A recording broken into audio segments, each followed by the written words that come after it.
जय हिंद मित्रों, स्वागत है आपका अपने इस यूट्यूब चैनल तैयारी जीत की में।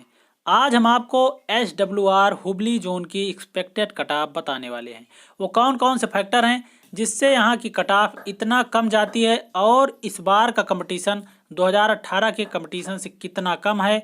हमने काफ़ी एनालिसिस के बाद आपके लिए ये कट ऑफ तैयार की है। इसीलिए यदि आपने भी इस जोन से फॉर्म फिलअप किया है तो आप इस बार आपके लिए कंपटीशन बहुत कम है और आप वीडियो के लास्ट तक बने रहें। अब हम चलते हैं अपने नेक्स्ट पॉइंट पर। हम बात करते हैं 2018 की कम्युनिटी वाइज कट ऑफ कितनी गई थी और पदों की संख्या कितनी थी, फॉर्म फिलअप कितने हुए थे और एक सीट पर कंपटीशन कितना था। हम आपको ये बता दें कि 2018 में सबसे कम कट ऑफ इसी जोन में देखने को मिला था। इस जोन का कट ऑफ और सबसे टफेस्ट जोन जो कोलकाता जोन था उसके कट ऑफ में लगभग 20 से 22 मार्क्स का अंतर था, लगभग 20 से 22 मार्क्स का अंतर था। तो उस बार जो पदों की संख्या है आप देख सकते हैं, लगभग 2293 जो फॉर्म फिलअप हुआ था 8 लाख के लगभग, और एक सीट पर कंपटीशन लगभग 350 बच्चों का था। 350 बच्चे एक सीट के लिए दावेदार थे। जो 2018 की 62,000 ग्रुप डी की वैकेंसी थी उसमें उसका जो कट ऑफ गया था कम्युनिटी वाइज उसको आप देख सकते हैं। इसमें आप देख लीजिए यूआर का जो गया था अनरिजर्व का 62 नंबर, हमने आपको बताया 62 मार्क्स, ये सबसे कम गया था। किसी भी जोन का सबसे लोवेस्ट कट ऑफ था। इतना कम कट ऑफ 2018 में और किसी जोन में नहीं गया था। ओबीसी का 56, एससी का 49 और एसटी कैटेगरी वालों का 48.78 गया था। जो इसका जो कट ऑफ था वो लगभग 48.78 था। और इस प्रकार इसका जो कट ऑफ था वो किसी भी जोन का सबसे कम कट ऑफ था। अब हम बात करते हैं 2021 SWR हुबली जोन की कट ऑफ क्या रह सकती है, कितना पदों की संख्या है और फॉर्म फिलअप कितना हुआ है। तो हम आपको बता दें, एक सबसे बड़ा जो कारण है कि इस जोन में कट ऑफ जो इतना कम रहती है, इसका एक बहुत इंटरेस्टिंग कारण है जो आपको अभी तक शायद आपसे बचा रहा होगा, आपको किसी ने नहीं बताया होगा। इस जोन में क्वालिटी बेस्ड बच्चों का फॉर्म फिलअप न करना। यहाँ जो क्वालिटी बेस्ड बच्चे होते हैं उनकी संख्या बहुत कम होती है जो यहाँ पे फॉर्म फिलअप करते हैं। यहाँ पर जो फॉर्म फिलअप कर इसीलिए आप देख सकते हैं कि जो हमारे उत्तर रेलवे, जो हमारे उत्तर भारत के जितने जोन्स हैं उसमें कट ऑफ SWR जोन से काफ़ी उलट जो है ज़्यादा देखने को मिलते हैं। यहाँ पे आप चाहे कोलकाता जोन हो, पटना जोन हो, इलाहाबाद जोन हो, चंडीगढ़ हो, गोरखपुर हो, किसी भी जोन को आप ले सकते हैं, उसमें आप देख सकते हैं कि कट ऑफ में काफ़ी ज़्यादा अंतर देखने को मिलता है। इसीलिए यहाँ पर जो है क्वालिटी बेस्ड बच्चों का बहुत ज़्यादा फॉर्म फिलअप न करना एक बहुत बड़ा कारण होता है। अब हम बात करते हैं कि इस जोन में इस बार पदों की संख्या कितनी है। इस बार पदों की संख्या काफ़ी ज़्यादा है। पिछली बार पदों की संख्या हमने आपको बताया 2293 थी। इस बार जो पदों की संख्या लगभग उससे 3 गुना अधिक 7167 है। और फॉर्म फिलअप भी इस बार काफ़ी कम हुआ है। इस बार फॉर्म फिलअप लगभग 6,75,000 के आसपास हुआ है।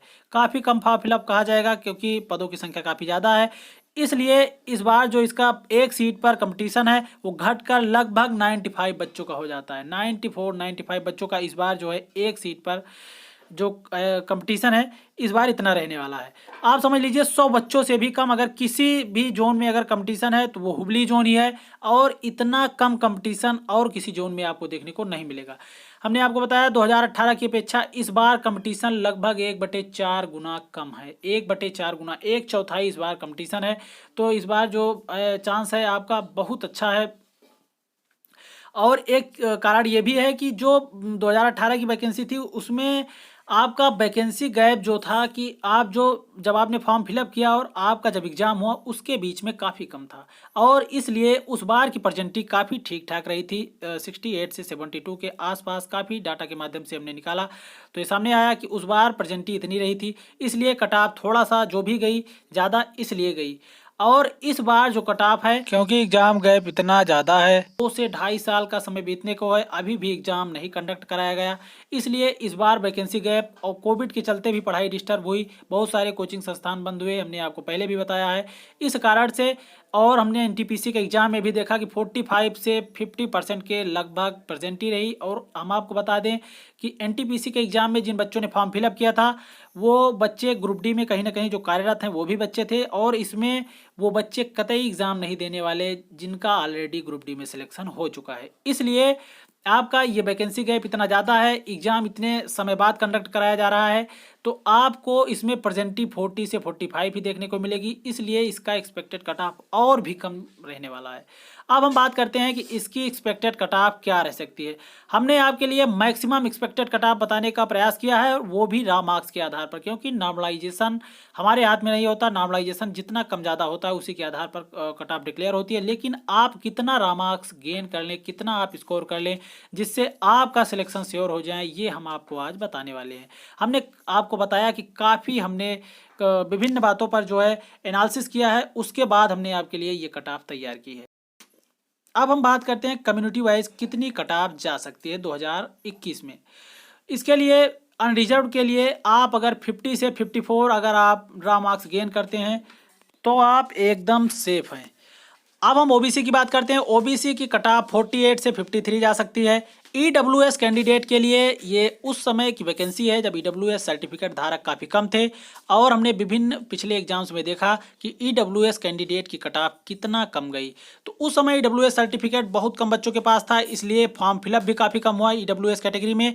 तो इसकी जो एक्सपेक्टेड कट ऑफ है वो 40 से 45 यही रहने वाली है। अगर आप इतना रॉ मार्क्स लाते हैं तो आप किसी भी सूरत में आपको नॉर्मलाइजेशन का मार्क्स मिले या ना मिले आप सेफ रहेंगे।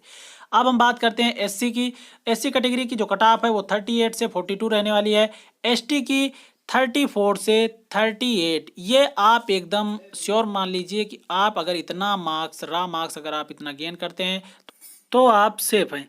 हमारा आपसे एक छोटा सा निवेदन है, अगर आप हमारे चैनल पर नए हैं तो आप इसे सब्सक्राइब कर लें और बेल आइकन को प्रेस कर दें ताकि हम आप तक ग्रुप डी और एनटीपीसी से संबंधित पल पल की अपडेट पहुंचा सकें। धन्यवाद। जय हिंद।